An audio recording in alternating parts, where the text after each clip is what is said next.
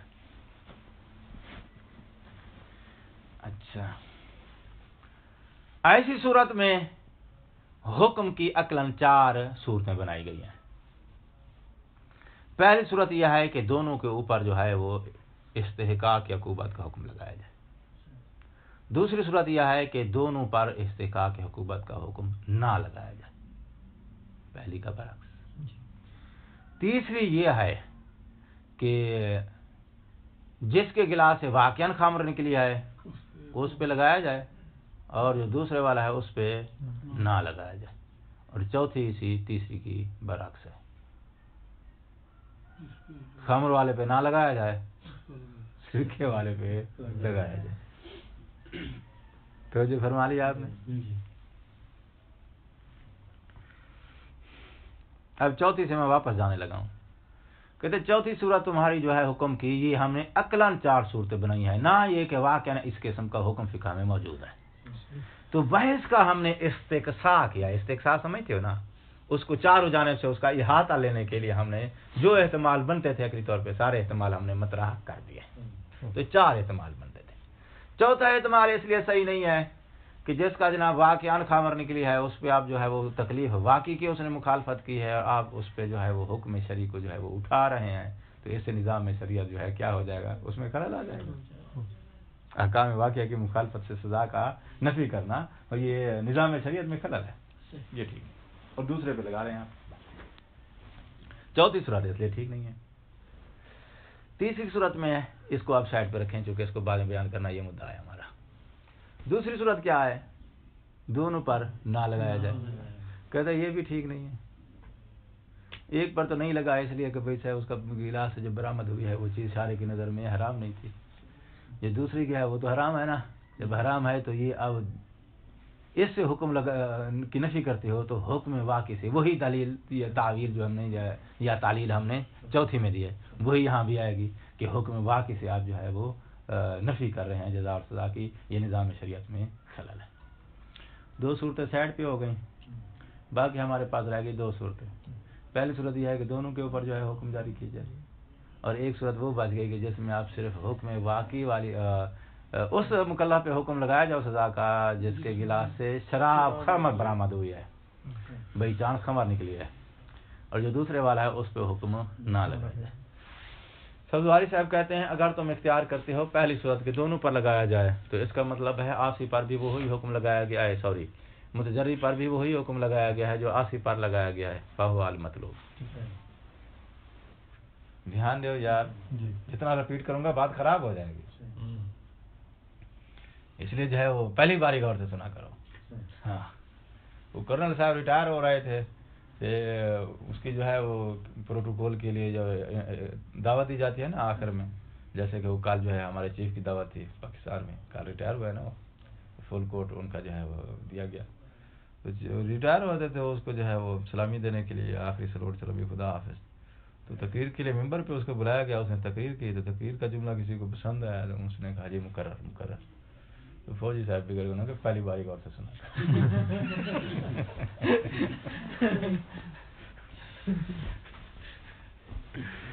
وقت ضائع نہ کریں, لفظ ضائع نہ کریں, مہربانی آپ کی. جتنا میں تکرار کروں گا اتنا بات خراب ہو جائے گی, ٹھیک ہے نا. تو چاہے کہ وقفہ ہو گیا, آپ دوبارہ دھیان دیں اس بات پہ. پہلی صورت یہ ہے کہ دونوں کے اوپر حکم جاری کیا جائے استحقاق یا عقوبت کا. تو اس کا مطلب یہ ہے کہ متجری کے اوپر وہی حکم لاگو کیا گیا ہے جو عاصی کا ہے, فہو المطلوب. دوسری صورت یہ بات گئی ہے کہ آپ فقط عاصی کے اوپر, اب عاصی کے نام سے تعبیر کروں گا, میرے پاس 60 لفظ یہ ہے اور مطلب آپ تک پہنچ چکا ہے. پہلے عاصی کے اوپر جو ہے وہ استحقاق جاری کیا جائے عقوبت کا, اور جو دوسرا والا ہے اس پہ نہ لگایا جائے. کہتا ہے اس بات میں یا اس آپشن میں بحث ہے. ٹھیک, کیونکہ مد مقابل یہی 2 قول آ رہے ہیں. ہمارے قول کے مطابق عاصی متجری دونوں جو ہیں فی حکم واحد ہے. مخالف جو ہے ہمارا وہ کہتا ہے نہ, فقط عاصی پہ آئے گا استحقاق کی عقوبت کا حکم, متجری پہ نہیں آئے گا. کہتا ہے متجری پہ جو نہیں آ رہا, متجری میں اور اس عاصی میں فرق صرف ایک چیز کا ہے, تو جو ہے فرق اس بات کا ہے، صرف ایک شے کا ہے، وہ کیا ہے کہ بھئی اس کا قط بائی چانس صدفاتاً واقع کے مطابق نکلا ہے، اور جو متجری ہے اس کا اعتقاد صدفاتاً واقع کے مطابق نہیں نکلا ہے۔ بس اتنا فرق ہے ان دونوں میں، کیونکہ قبل انکشاف دونوں کا اعتقاد ایک، اور اسی اعتقاد کے ساتھ اس نے بھی جو ہے وہ مشروب پی لیا ہے، اس نے بھی پی لیا۔ بعد الانکشاف صدفاتاً پتہ چلا کہ ایک جو ہے واقعاً خمر ہے، دوسرے میں جو ہے خمر نہیں سکتا ہے، ٹھیک؟ تو ان دونوں میں فرق یا فاصلہ فقط صرف اس صدفے کا ہے کہ ایک کا اعتقاد صدفاتاً واقع کے مطابق نکلا تو یہ کیا ہو گیا، حکم واقعی کا مخالف، اور دوسرے کا اعتقاد صدفاتاً حکم واقعی کے مطابق نہیں نکلا تو اس نے پھر جو ہے وہ صدفاتاً حکم واقعی کی مخالفت نہیں کی ہے۔ صرف صدفے کا فرق ہے۔ جب صدفے کا فرق ہے تو اب اس کا مطلب آپ اس پہ حکم لگاتے ہو استحقاق کا، تو اس پر جب استحقاق کا حکم لگاتے ہو تو پھر اسی نقطے کی وجہ سے حکم لگے گا جو نقطہ ان دونوں کے درمیان فارق بن رہا ہے، کیونکہ اس فارق بننے والے نقطے کے علاوہ کسی اور نقطے کی بنیاد پہ حکم لگاتے ہو وہ تو دونوں میں سیم ہے، تو پھر دونوں پہ حکم آنا چاہیے، ٹھیک؟ تو حکم اس پہ لگ رہا ہے اس پہ نہیں لگ رہا ہے، تو پھر اس کا مطلب آپ اس نقطے کو دیکھ رہے ہو کہ جو نقطہ فارق بن رہا ہے وہ یہ کہ صدفاتاً اس کا قط اعتقاد حکم واقعی کے مطابق نکلا ہے، تو آپ نے اس صدفے کو دخل دے دیا ہے کس میں، حکم سزا کا جاری کرنے میں، اور وہاں وہ صدفہ حاصل نہیں ہوا حکم واقعی کی مخالفت والا، تو آپ نے وہاں استحقاق عقوبت کو حکم جاری نہیں کیا۔ یہی فرق نکلے گا، یہی فرق نکلے گا جب، تو اس کا مطلب پھر یہ ہے کہ آپ نے حکم سزا کا جاری کرنے میں صدفے کو جب دخل دے دیا ہے تو صدفہ تو مکلف کی اختیاری چیز نہیں ہے، صدفہ مکلف کی اختیاری ہے، اس کے اختیار میں اختیاری شے نہیں، اس کی غیر اختیاری چیز کو آپ نے دخل دے دیا ہے اس کے اوپر سزا جزا کا حکم جاری کرنے میں، اور غیر اختیاری چیز جو ہے وہ سزا جزا کا حکم جاری کرنے میں دخل نہیں رکھتی۔ جب نہیں رکھتی تو اس کا مطلب یہ ہے کہ پھر یہ صورت کی جس میں آپ نے صرف عاصی پر حکم لگایا دوسرے پر نہیں لگایا ہے، اس صورت کو ہم کینسل کرتے ہیں، کیونکہ فارق نکلا صدفہ اور وہ ہے غیر اختیاری چیز، اور غیر اختیاری چیز کو حکم کے لگانے میں دخل نہیں ہے۔ تو رہ گئی ہمارے پاس ایک صورت، کون سی؟ یہ دونوں پر جو ہے حکم المتجری کال عاصی، متجری جو ہے وہ عاصی کی طرح ہے، وہی عاصی والا حکم اس پہ لگے گا، فہو المطلوب۔ لہذا اس دلیل کے ذریعے کون؟ محقق سبزواری کیا ثابت کرنا چاہتے ہیں کہ متجری پر بھی وہی حکم لگے گا جو عاصی کا حکم ہے۔ دلیل سمجھ یہ نہیں ہے، سمجھ آئے پیچھے پسند آئے؟ ہاں جی مدن جی عمران بھائی، مصنف کہتا ہے یہ جو دلیل دی ہے محقق سبزواری رحمۃ اللہ علیہ نے، یہ اس دلیل کی احتیاج ہی نہیں تھی جب ہم جو ہے وہ بہترین دلیلیں دے چکے ہیں، وجدان والی چھوٹا گوشت کی ڈش ہم دے دیں تو اس کے بعد دال کی احتیاج نہیں ہے، وہ اچھی عمدہ دلیل ہم نے دے دیا موقع کو ثابت کرنے کے لیے، تو اس کے بعد اس دلیل کی احتیاج نہیں ہے۔ اور دوسرا یہ کہ فنی لحاظ سے اس دلیل کے اندر خلل بھی پایا جاتا ہے، خلل ابھی بعد میں بیان کریں گے۔ وَمَعَهُ یہ ہماری والی وجدان والی جو بہترین دلیل ہے، اس کی موجودگی میں اس کے ہوتے ہوئے لا حاجۃ الی ما، اس دلیل کی احتیاج نہیں ہے، اس تدلہ جس کے ذریعے استدلال کیا گیا ہے علی استحقاق المتجری للعقاب، کہ بھئی متجری بھی عقاب کا مستحق ہے، اور وہ استدلال کیا گیا ہے بما، اس دلیل کے ذریعے حاصل ہو جس کا خلاصہ یہ ہے۔ ٹھیک ہو گئی بات؟ انہو تحقیق شان یہ ہے، لولا ہو کس میں کتنے بھائی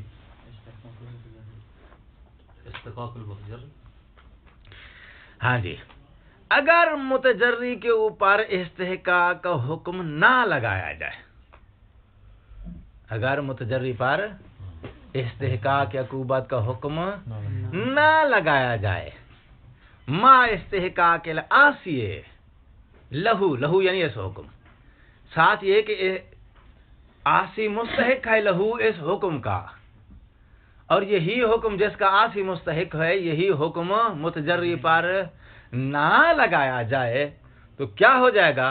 یلزم و لازم آئے گا اناطات استحقاق العقوبات، استحقاق عقوبت کا حکم جو تم نے لگایا ہے اس حکم کا تم نے منات اور ملاک بنایا ہے بما ایک ایسی چیز کو ہوا کہ جو چیز خارج عن الاختیار مکلف کے اختیار اور قدرت سے خارج ہے، وہ کیا ہے؟ من بیانیہ ہے، من مصادفات قطعی کہ بائی چانس اس کا قطع واقع خارجی کے ساتھ مطابق نکلا ہے۔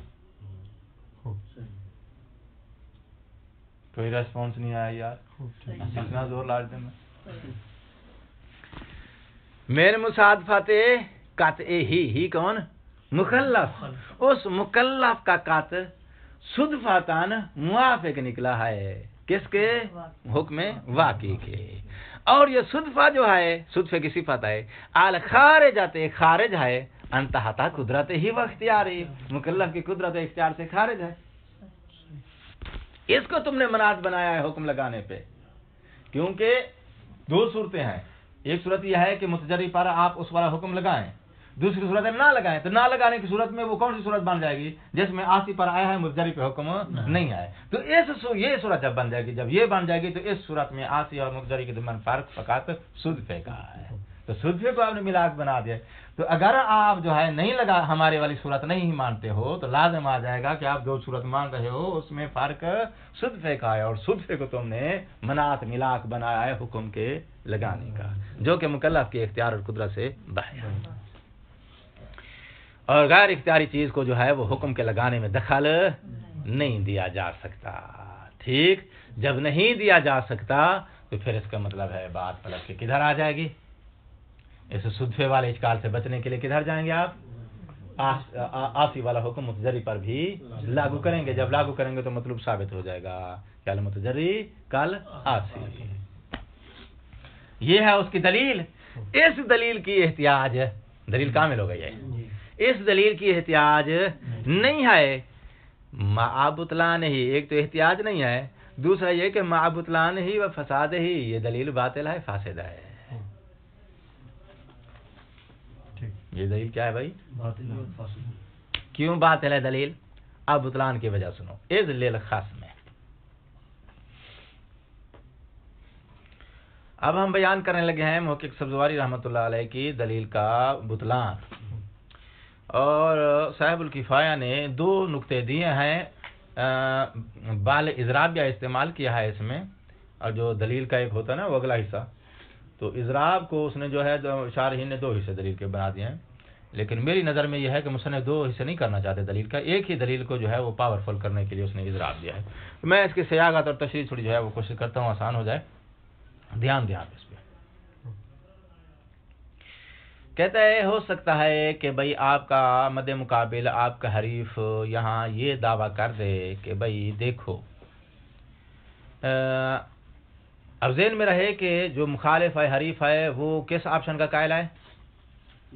عاصی پر حکم ہے، متجری پر حکم نہیں، اور ہم کس موقع پر قائل ہیں؟ متجری پر عاصی والا حکم ہے۔ اچھا، تو جس وقت ہم مد مقابل کا لفظ یا حریف کا لفظ بولیں گے تو فوراً آپشن اسی والا ذہن میں آنا چاہیے جس کا وہ قائل ہے۔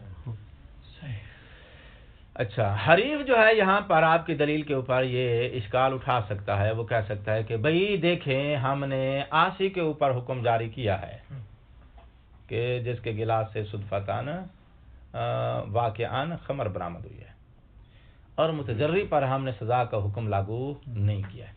اس کی وجہ یہ ہے کہ ان دونوں میں فرق ہے۔ کیا فرق ہے؟ کہتے ہیں فرق یہ ہم نے رکھا ہے، اب کون بول رہا ہے؟ مد مقابل ہمارا حریف، وہ کہتا ہے بھئی ہم نے جو اس عاصی کے اوپر حکم لگا ہے استحقاق عقوبت کا، اس حکم کا ملاک مرکب من امرین ہے. حکم کا ملاک کیا ہے؟ مرکب من امرین ہے. نمبر 1 مخالفت الحکم الباقی. نمبر 2 الطغیان بالعمد والعلم. علم بمعنی اعتقاد ہے. الطغیان المتعمد، چلو یوں کر لیں تاکہ تعبیر ذرا آسان ہو جائے. الطغیان المتعمد، کیونکہ اس کا اعتقاد تھا نا کہ یہ، تو اب اعتقاد کی مخالفت کر رہا ہے تو عمدن کر رہا ہے نا. طغیان کیا ہو جائے گی؟ متعمد ہو جائے گی. تو اس کے اوپر جو سزا آئی ہے، حکم آیا ہے سزا کا، وہ حکم جو ہے جس ملاک کی روشنی میں دیا گیا وہ ملاک مرکب من امرین ہے. الامر الاول ہوا مخالفت الحکم الباقی والامر الثانی ہو طغیان المتعمد. یہ دو نقطے ہیں، ان سے مرکب ہم نے ایک ملاک بنا ہے. یہ ملاک آسی میں موجود ہے. آسی سے مراد جس کے گلاس سے خمر برآمد ہوا ہے، اور متجری جس کے گلاس سے سرکہ برآمد ہوا ہے اس کے اندر یہ ملاک موجود نہیں ہے. کیوں؟ اس لیے کہ اس کے پاس صرف ملاک کا ایک نقطہ ہے، طغیان المتعمد. مخالفت الحکم واقعی والا نقطہ اس کے اندر موجود تو اس کا مطلب ہے اس کے پاس ملاک ناقص ہے، اس کے پاس ملاک کامل ہے. اس فرق کی وجہ سے، اور ملاک جو ہے وہ مکمل ہوگا تو حکم لگے گا، ورنہ نہیں لگے گا. تو ہم نے آسی پر اس لیے لگایا ہے چونکہ ملاک یہاں کمپلیٹ ہے، وہاں ملاک کمپلیٹ نہیں ہے، جس کی وجہ سے متجری کے اوپر استحقاق عقوبت کا حکم نہیں لگایا ہے. تو آپ کا حریف اگر یہ اشکال اٹھائے تمہاری دلیل کے اوپر تو پھر تمہاری دلیل کے اندر جو ہے وہ فساد ظاہر ہو جائے گا. اذ للخصم، حریف کے لیے، ان یقول یہ کہنے کا حق ہے، بے ان استحقاق العاصی دونہ سے مراد متجری ہے.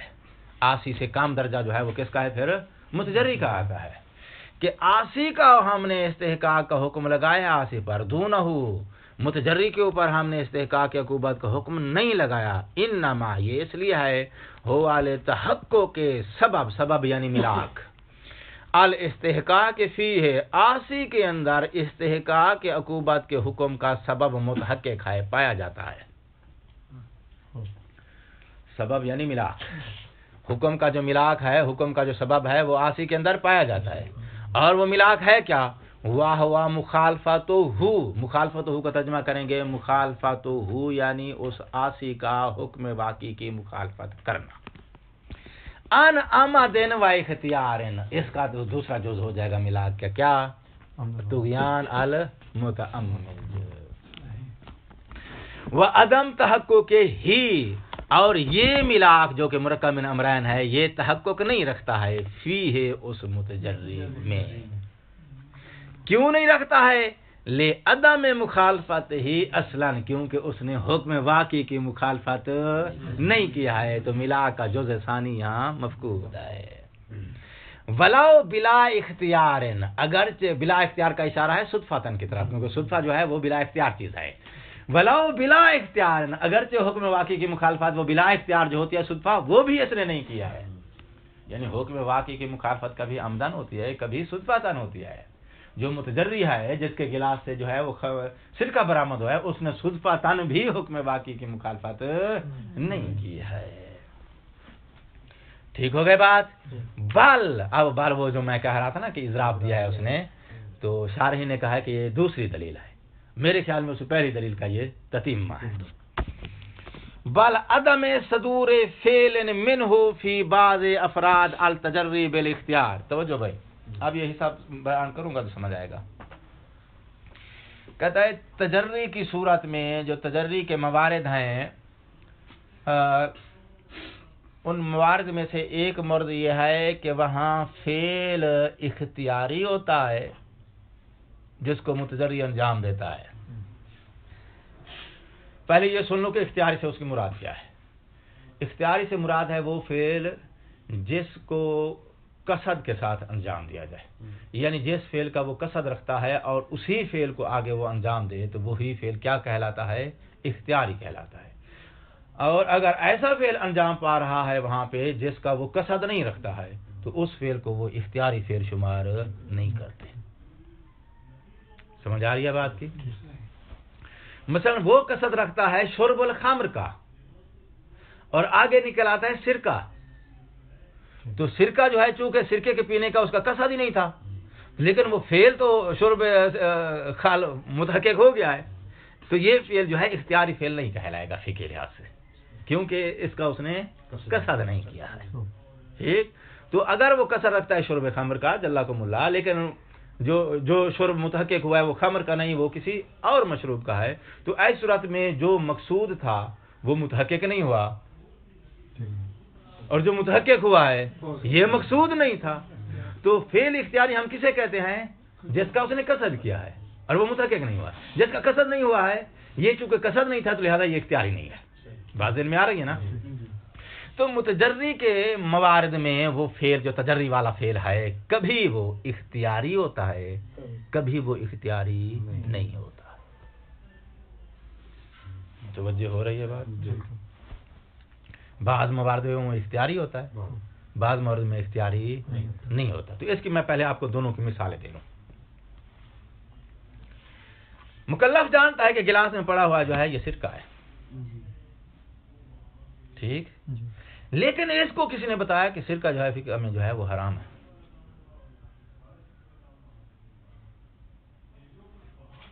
تو اس نے جہاں سے یہ حکم شرعی معلوم کیا اسی کے مطابق اس نے اعتقاد بنا لیا کہ سرکے کا فقہ میں حکم حرام ہے، اور اسی اعتقاد کے مطابق وہ سرکہ جو ہے وہ پی لیتا ہے.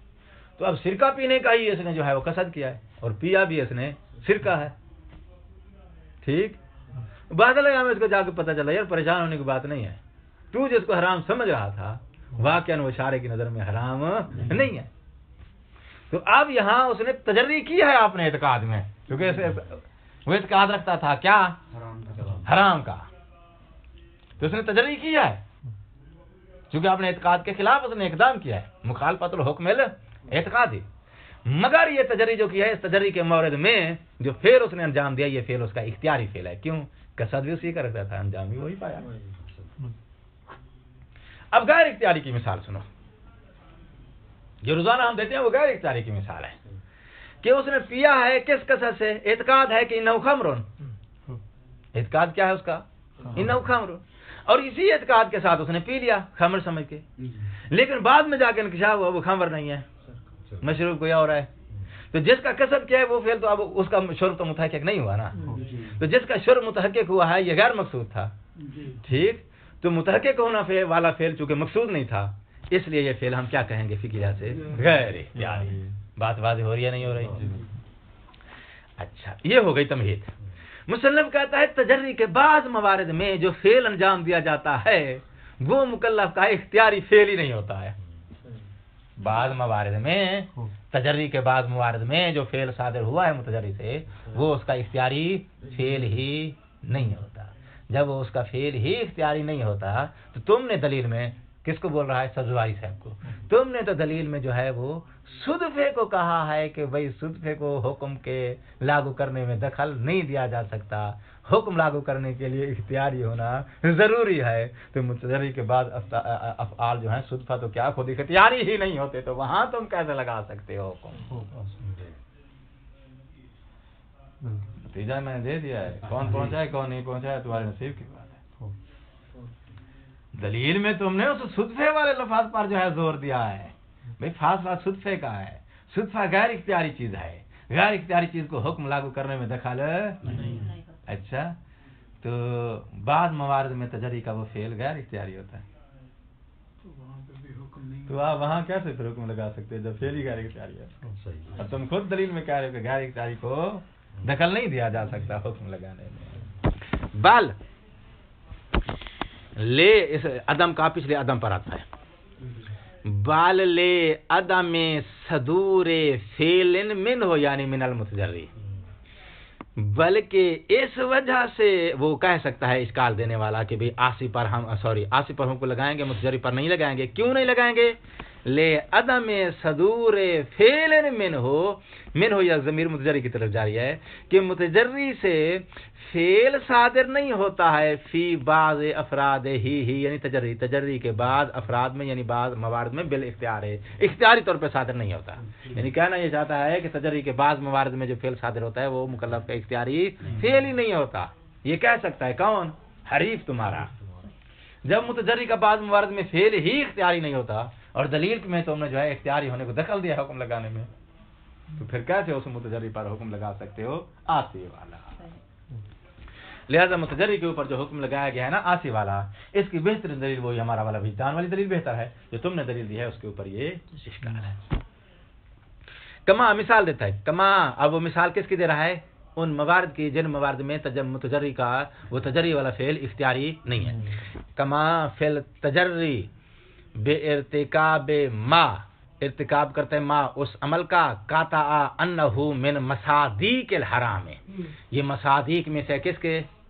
حرام کے مصادیق میں سے آئے. کما اذا قاطع، مثلا وہ قاطع کرتا ہے بے انا ماء ان، گلاس میں پڑا ہوا ماء چیز جو ہے بے انہو خمرن ما انہو لم یکن بالخمر، بعد میں پتہ چلتا ہے وہ تو خمر نہیں ہے. ٹھیک، تو جس کا قصد کیا ہے وہ تو وقوع نہیں ہوا نا. جب وقوع نہیں ہوا تو پھر کیا ہوا؟ وہ فعل اختیاری نہ رہا. ابھی تشریح دے چکا ہوں اختیاری اور قصد کی. تو نتیجہ یہ نکلا کہ بھائی جب آپ کی دلیل کے اندر یہ خدشہ ہے اور پھر جو ہے تم متجری کے اوپر حکم لگا رہے ہو کس والا؟ آسی والا. تو فَيَحْتَاجُ إِلَىٰ إِثْبَاتِ أَنَّ مُخَالَفَةُ الْاعْتِقَادِيَّةِ سَبَبٌ كَالْوَاقِعَةِ الْاخْتِيَارِيَّةِ، احتیاج ہے. کس بات کی احتیاج ہے؟ اس بات کو ثابت کرنے کی ضرورت ہے کہ بھئی وہ جو مخالفت اعتقادیہ ہے، مخالفت اعتقادیہ سمجھ گئے نا؟ حکم واقعی کی حکم اعتقادی کی مخالفت، یہ کل واقعی الاختیاریہ، حکم واقعی کی مخالفت کی طرح یہ سبب ہے کس کا؟ سزا کا حکم لگانے کا. کما عرفت بما لا مزید اعلی ہے، جیسے کہ آپ پہچان چکے ہیں، ہم پیچھے کہہ چکے ہیں کہ متجری اور ان دونوں کے اندر ملاق ایک ہے. ثم لا یذهب الیک. السلام علیکم ورحمۃ اللہ وبرکاتہ.